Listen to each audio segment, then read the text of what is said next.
네, 오늘 말씀 보도록 하겠습니다. 마가복음 14장 50절부터 52절 말씀, 그리고 72절 말씀, 4절의 말씀을 같이 좀 보도록 하겠습니다.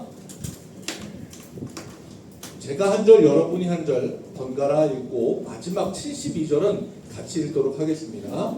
제가 먼저 읽을게요. 제자들이 다 예수를 버리고 도망하니라.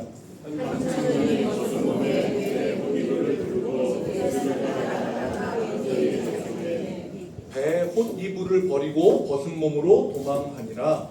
닭이 곧 두 번째 울더라. 이에 베드로가 예수께서 자기에게 하신 말씀 곧 닭이 두 번 울기 전에 내가 3번 나를 부인하리라 하심이 기억되어 그 일을 생각하고 울었더라. 네.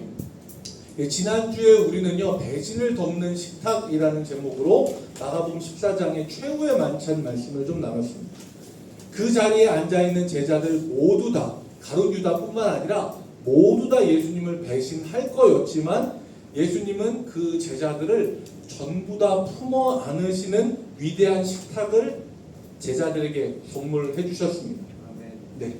그리고 은 30개의 자기를 팔아넘길 유다, 자기를 모른 척하고 도망칠 제자들, 그 제자들은 그 식탁에 앉을 자격이 있어서 앉은 게 아니라 오히려 자격이 없기에 예수님이 베풀어 주시는 예수님의 몸, 예수님의 피를 먹고 그 은혜로 그 자리에 있을 수 있는 자들을 그 은혜의 식탁에 앉혀주신 그 사랑을 우리는 말씀을 통해 보았습니다. 오늘 우리는요, 정만찬이 끝난 직후에 겟세마네 동산에서부터 대제사장의 뜰까지 이르는 그날 밤에 대한 이야기를 좀 함께 나눌 텐데요. 제목은 조금 깁니다. 벌거벗은 도망자, 벌거벗은 구원자입니다. 저는 IT 관련된, 그러니까 뭐 기계나 아니면 뭐 새로운 기술 뭐 이런 것들이 나오는 걸 되게 관심이 있어요. 그래서 얼마 전에 삼성에서 갤럭시 폴드 8 뭐 이런 게 나왔어요. 폴드 8 그러는데 8은 잘 모르겠고 폴드 8 그래서 나왔는데 그게 새벽에 미국인가 어디에선가 딱 발표를 하고 저는 이제 밤에 그걸 볼 그 정도의 열정은 아니고 그 다음날 한낮에 엄청 더운데 여기서부터 한대 압력에 있는 삼성전자 거기까지 이제 점심시간에 딱 삐질삐질 흘리면서 걸어가서 그걸 직접 한번 만져봤어요. 사람들이 막 줄 서 있더라고요. 그래서 저도 모른 척하고 이렇게 줄 서 있다가 막 만져보고 신기하다 그러고 막 저거다 폈다 막 이렇게 해보고 막 혼자 셀카 막 이렇게 해보고 막 그러고서 이걸 다 만져보고 왔어요. 저는 그런 것들을 되게 좋아합니다. 그래서 유튜브 이렇게 보면 자기가 관심 있는 것들이 쫙 나오잖아요. 요새 제가 유튜브를 딱 열어보면 다 전자기기 관련된 이야기들만 잔뜩 있어요. 근데 이 유튜버들이 새로운 스마트폰이나 기계가 나오면 꼭 해보는 프로그램이 하나가 있어요. 이거거든요. 읽기가 어려워서 제가 연습을 좀 해갖고 왔는데 어려워요. 와일드라이프 3D 마크 익스트림 스트레스 테스트. 어렵죠. 그러니까 이게 뭐냐면요, 이 엄청나게 3D 그래픽이 많이 들어간 거를 최대치를 이 기계에서 막 돌려보는 거예요. 그래서 이게 얼마나 끊김이 없이 부드럽게 잘 돌아가면서 열이 얼마나 나느냐, 그리고 이거를 부드럽게 얼마나 유지해 줄 수 있느냐, 이런 것들을 종합적으로 평가해서 저쪽에 점수를 내주는 거예요. 점수가 높으면 높을수록 이 기계는 튼튼하고 어려운 작업을 시켜도 내구성이 있는 좋은 기계다라고 하는 의미를 가진 거죠. 어려운 말로요, 익스트림 스트레스 테스트라고 하는데요. 이게 우리말로 하면 극한 위기 상황 내구성 시험 정도로 될 것 같아요. 극한의 위기 상황을 얘한테 막 억지로 해서 이 스트레스를 얘가 견딜 수 있나 없나 시험해보는 거거든요. 우리는 사실 이런 거를 최대치까지 쓸 일이 없어요. 기껏 해봐야 그냥 은행 앱, 뭐 카카오톡, 밴드 들어가서 뭐 1교회 장자 1교회 보고 뭐 그 정도, 유튜브 들어가서 뭐 달목생 설교 요 정도 할 때는 사실 이게 막 점수가 높거나 낮거나 잘 몰라요. 그런데 진짜 여러 가지 작업들을 한꺼번에 막 할 때는 얘가 자기의 능력을 확 발휘를 하는 거예요. 평상시엔 몰라요. 카카오톡 할 때는 그냥 누르면 나오고 뭐 이렇게 치면 가고 그런 거지 잘 몰라요. 그런데 어려운 일들을 시켜봤을 때의 진짜 진가를 알게 되는 거거든요. 예수님의 제자들도 마찬가지였어요. 예수님의 제자도 3년을 살아오면서요. 극한의 테스트를 받아본 적이 없어요. 오히려 제자들은요. 예수님이 행하시는 기적의 중심에 있고 또 자기들이 기적을 행하기도 하면서 그 자리에서 오히려 영적인 만족감, 조금 자만심 같은 것도 많이 누리고 있었습니다. 보면은요, 예수님이 오병이어의 기적을 행하실 때 예수님이 직접 사람들에게 다 나눠주신 게 아니에요. 제자들에게 떡과 물고기를 주고 너희가 사람들을 안치고 너희가 사람들에게 나눠줘라 했거든요. 제자들은 그 기적의 가장 끄트머리에서 사람들의 반응을 일일이 다 느끼고 있었어요. 떡을 떼서 나눠줬어요. 보니까 또 있네? 또 떼서 나눠줬어요. 또 있네? 근데 이걸 나만 보는 게 아니라 옆에 사람들이 보잖아요. 보면서 우와! 신기하다. 이야! 대단하다. 이런 이야기들을 제자들은 계속 듣는 거예요. 또 한 가지가 있습니다. 예수님의 제자들이 2명씩 3명씩 짝을 지어서 예수님이 전도 여행을 보냈을 때요. 마가복음에서도 말씀을 나눴을 텐데 그때 예수님이 하신 이야기가 있어요. 너희가 내 이름으로 귀신을 쫓아내면 예수님의 제자들이 예수님의 이름으로 귀신들을 쫓아냈어요. 근데 사람들은 보고 이 제자들에게 데리고 가면 귀신이 나간다. 이야 당신들 대단한 사람들이다. 이런 이야기를 들은 거예요. 그러니까 예수님의 제자들은요. 어려움을 겪었다라기보다는 오히려 영적인 만족감, 내가 뭔가 굉장히 중요한 인물이 되고 막 내 손에서 뭔가 기적이 일어나는 것 같은 그런 영적인 자만감에 가까운 감정을 많이 느끼고 있었던 제자들입니다. 근데 이 제자들이 극한의 스트레스 테스트를 받아요. 그 자리가 어디냐? 겟세마네 동산이에요. 거기에서 제자들의 진짜 진가가 나와요. 제일 먼저 진가가 나온 가장 민낯을 가장 처음 보여준 제자는 가룟 유다였어요. 가룟 유다는요. 예수님을 만나자 예수님에게 어떻게 행동합니까? 라비어, 내가 존경하는 선생님 하면서 다가가서 입맞춤을 해요. 우리가 생각하는 것처럼 그런 진한 입맞춤이 아니에요. 이건 말 그대로 존경과 사랑을 담은 인사할 수 있는 인사 중에 가장 극치의 인사예요. 우리로 치자면 큰절을 했겠죠. 2번 하면 안 되고요. 1번만. 네. 인사를 하면서 선생님 내가 선생님 진짜 존경합니다 라고 표시를 하는 거예요. 그런데 그 방법이 뭐였어요? 입맞춤, 가장 존경의 인사로 배신을 하는 선생님이 누군지 찍어주는 일을 한 거예요. 그게 유다의 가장 민낯이었어요. 가장 훌륭한 방법으로 가장 더러운 배신을 하는 거예요. 그게 유다의 민낯이었습니다. 이 상황을 보고요. 이 상황을 적응할 수 없었던 이름 없는 제자, 다른 복음서를 보면 베드로라고 나오는데 마가복음에서 어떤 제자는 칼을 휘둘러서 반항을 해보기도 했어요. 그런데 금세 미천이 드러나요. 예수님이 이것은 성경의 말씀을 이루는 것이다 라고 하면서 그 밧줄을 받아들이시자 그때 제자들의 민낯이 딱 드러납니다. 50절 말씀이에요. 너무 간단해요. 제자들이 다 예수를 버리고 도망합니다. 다예요. 다. 한 명 머뭇거리고 이런 거 없어요. 다. 전부. 다 같이. 모두가. 싹 다. 그냥 예수님 배신하고 다 도망간 거예요. 극한의 테스트 앞에서 미천이 드러나게 돼 있어요. 이 제자들 생각을 해보면 3년 전 호숫가에서 예수님이 그 제자들을 불렀을 때 배와 그물을 버려두고 예수님을 쫓았던 사람들이에요. 이게 그 당시에는 되게 멋있어 보였는데요. 그거를 지금 이 상황에서 다시 되돌아보잖아요. 이 사람들은 가장 중요한 것을 선택하고 중요하지 않은 걸 버리는 사람들이에요. 예수님이 잡혀가고 자기의 목숨이 위협이 당해지니까 그 중에서 더 중요한 게 뭐다? 내 목숨이다 하고 예수님을 가차없이 버리고 도망간 사람들입니다. 그리고 여기에서요, 마가복음은 다른 복음서에 없는 독특한 기가 막힌 장면 하나를 기록해놨는데 51절과 52절 말씀이에요. 한 청년이 벗은 몸에 배 혼이불을 두르고 예수를 따라가다가 무리에게 잡히매 배 혼이불을 버리고 벗은 몸으로 도망하니라 라고 합니다. 누군지 모르겠지만 요새면 이 뭐라고 해야 되나, 이게 공공음란죄인가, 이게 뭐 그런 걸로 아마 잡혀 들어가요. 지루하게 하나 걸치지 않고 굉장히 시원하게, 네, 요새 같은 날씨에 굉장히 시원하게 걸음아 나살려라 하고 도망간 거예요. 근데 여러분들 이 청년이 누군지 궁금하지 않으세요? 천천히 말씀 보면서 알려드릴게요. 우리가 이 청년이 누구인지 유추해보고 그리고 이 상황을 좀 자세히 잘 봐야 되는데, 예수님이 제자들과 겟세마네 동산으로 올라가신 모습을 잘 봐야 돼요.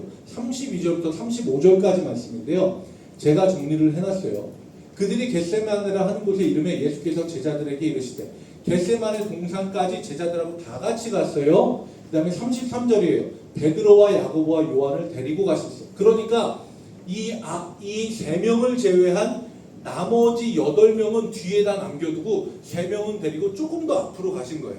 자, 그리고 나서 34절, 너희는 여기에 머물러 깨어있으라 하시고 조금 나아가서 땅에 엎드려. 그러니까 베드로와 야고보와 요한을 데리고 조금 앞으로 가신 다음에 그 제자들에게는 너희 여기에서 머물러서 기도해 하고 예수님은 앞으로 더 나가신 거예요.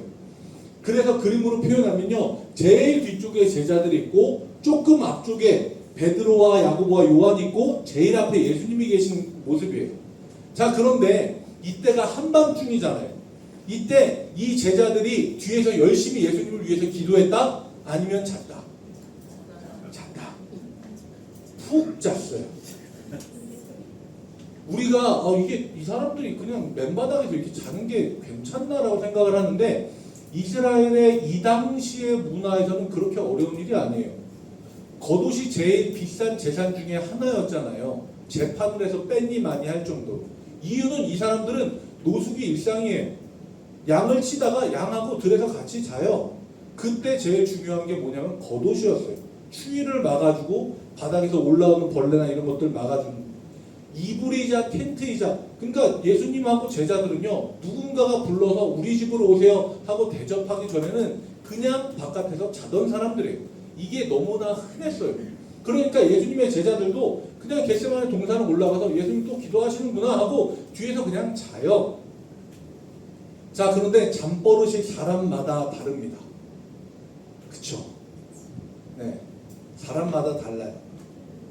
제가 청소년 수련회 이제 옛날에 저희 교회에서 갔을 때 제가 깜짝 놀란 적이 있는데, 이제 그때 막 여럿이서 한 방을 쓰잖아요. 남자들끼리 이렇게 한 방 쓰는데, 자다가 이제 화장실 갔다 오려고 딱 갔다 오다가 깜짝 놀랐어요. 옆에 있는 친구가 다 벗고 자는 거예요. 제가 너무 놀래가지고 하고 이렇게 주걱을 막 이렇게 덮어주고, 그 다음날 물어봤어요. 야, 너 왜 이렇게 하냐? 그랬더니 자기는 안 그러면 잠이 안 온대요. 다 벗고 자는 거예요. 진짜로 정말 하나도 안 걸치고. 네. 생각이 나요. 지금부터는 제 추측이에요. 아마도 제자들 중에 그런 사람도 있었을 것 같아요. 좀 시원하게 해야 잠이 드는 사람들이 있었겠죠. 근데 그 사람도 최소한의 예의는 있었을 거예요. 그래서 그 사람이 잘 때 가지고 있는 게 뭐냐면 배 혼이불이에요. 그리고 그 제자는 베드로나 야고보나 요한이 아니라 제일 뒤쪽에 있는 나머지 8명의 제자 중에 한 명이었을 걸로 추측이 됩니다. 그런데 그러다가 갑자기 시끌벅적해요. 자다가 일어나면 눈이 제대로 안 떠지잖아요. 이게 뭐야 하고 이렇게 봤는데 예수님이 막 잡혀가요. 그리고 막 제자들도 사방으로 막 뛰고 도망가요. 야, 이게 무슨 일이야? 눈도 제대로 못 뜨고 주변을 둘러봤는데 자기 옷은 어디 있는지 모르겠고 덮고 있던 배옷잎을 하나를 자기 몸에 둘둘 메고 쫓아가요. 그 뒤를 쫓아가는데 갑자기 사람들이 뒤돌아서 웬 이상한 차림에 사람이 쫓아오잖아요. 그러니까 야, 너도 예수의 제자구나. 야, 저놈 잡아라 하니까 잡히니까 잡힌 맨살을 이렇게 잡지는 않잖아요. 잡힌 혼이불을 손에다가 버려두고 보여주세요. 네. 넘겨주세요. 이거예요. 제가 이 그림을 AI로 뽑는데요. 몇 번 뺀지 먹었어요. 노출이 좀 있다고 얘가 이건 안 된다. 못 뽑아준다. 하더라고요. 자, 그러세요. 네. 잘 가렸어요. 네, 안 보여요. 그런데 우리는 이 사람이 누군지를 생각을 해봐야 되잖아요. 마가복음을 작성을 하는데 누군가 마가에게 얘기를 해줬을 거 아니에요. 그날 배옷 이불을 걸치고 있다가 도망갔어 라고 누가 얘기해줬을 거 아니에요. 제자들 중에 누가 얘기해줬을까요? 이 부끄럽고 수치스러운 이야기를 누가 해줬을까요? 아무도 안 해줍니다. 그 얘기는 뭐냐면 이 사람은 마가 자신이라는 얘기예요. 자기가 아니면 알 수 없는 이야기를 쓴 거예요. 그런데요, 마가가 우리는 이게라고 하는 게 이 벗고 도망간 사람이 마가라고 하는 사실을 우리가 알았다고 해서 나중에 천국 올라가서 에이 벗고 도망간 사람 우리가 놀릴 게 아니라요. 마가가 이걸 도대체 복음서에 왜 기록했는지를 알아야 돼요. 하나 앞으로 좀 넘어가 주세요. 좀 전에 넘겼던 이거예요. 여기에서 벗은 몸으로 도망가니라라고 하는데 벗은 몸이라고 하는 단어가 귑노스라고 하는 단어인데요. 이 똑같은 단어가 창세기 3장에 나와요. 이에 그들이 눈이 밝아져 자기들이 벗은 줄 알고 아담과 하와가 하나님 앞에 죄를 저지르고 자기네들의 벗은 몸을 깨달았을 때 이 단어가 쓰여져요. 똑같은 단어를 써서 마가는 자신의 수치를 기록하고 있어요. 이게 이야기하는 게 뭐냐 하면은요, 하나님 앞에 절대 당당할 수 없는 모든 것이 다 발가 벗겨진 완전한 수치와 민망함이 극치인 상태. 그게 마가는 그 모습이 내 모습이고 그 모습이 당신들의 모습이 되지 않도록 해라라고 자기 자신을 들어서 반면교사 삼으라고 이야기하고 있는 거예요.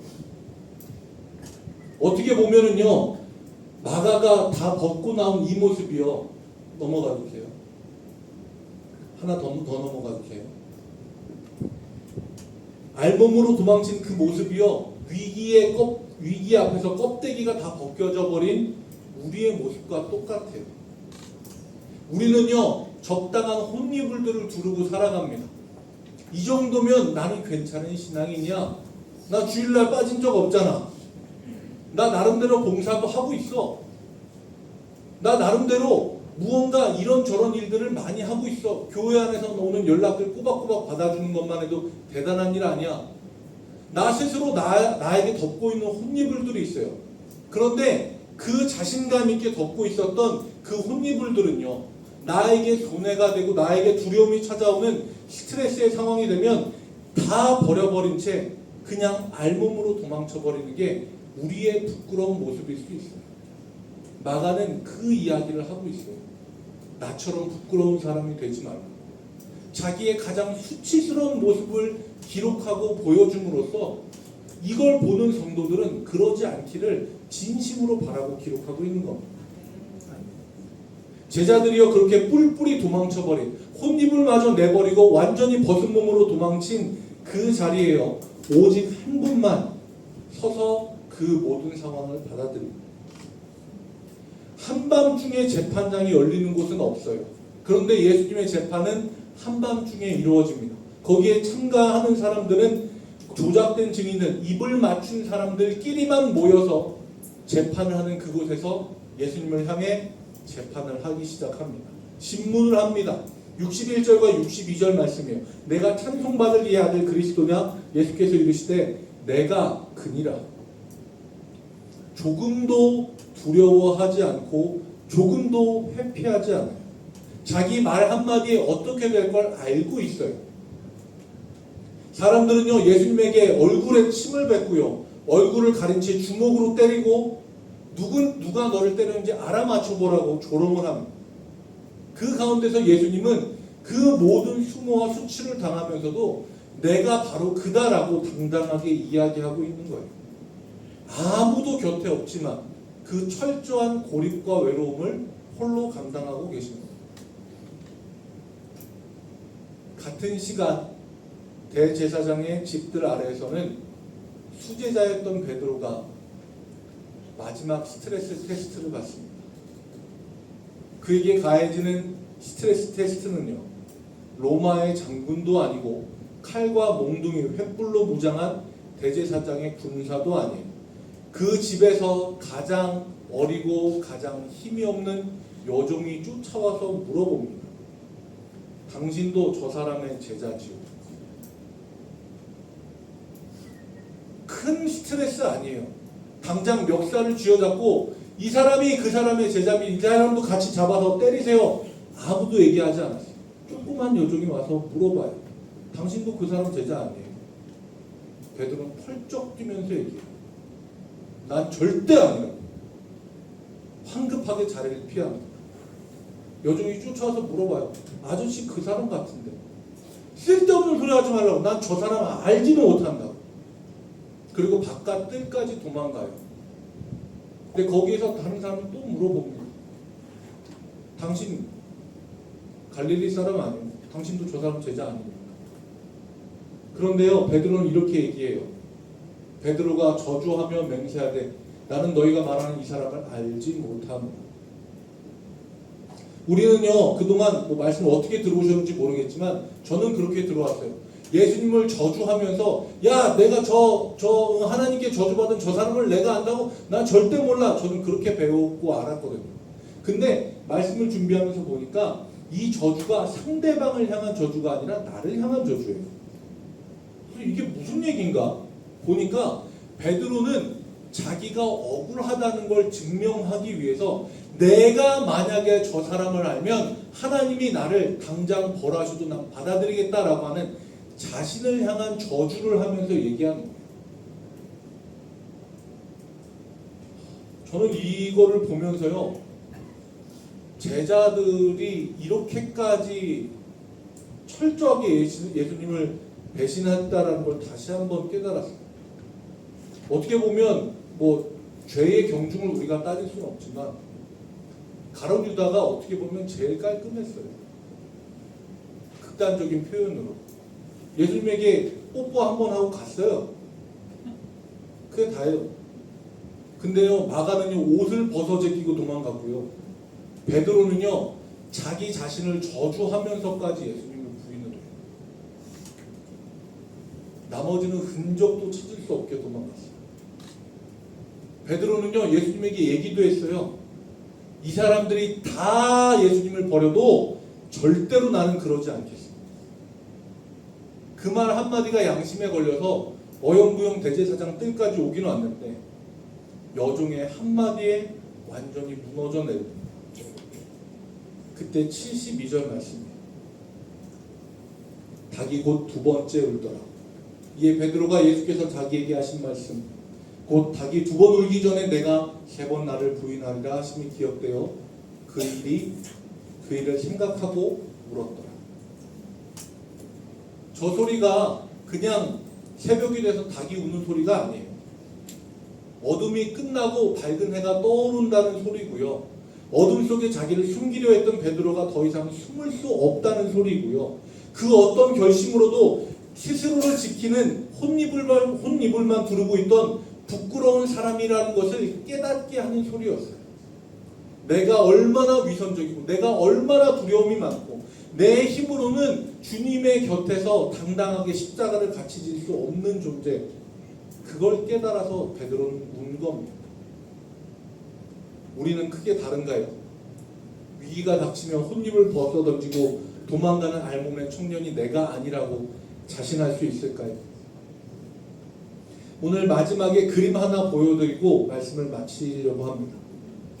이게 렘브란트라고 하는, 이름 들어보셨을 거예요. 되게 유명한 화가가 그린 그림입니다. 십자가를 세움이라고 하는 그림이에요.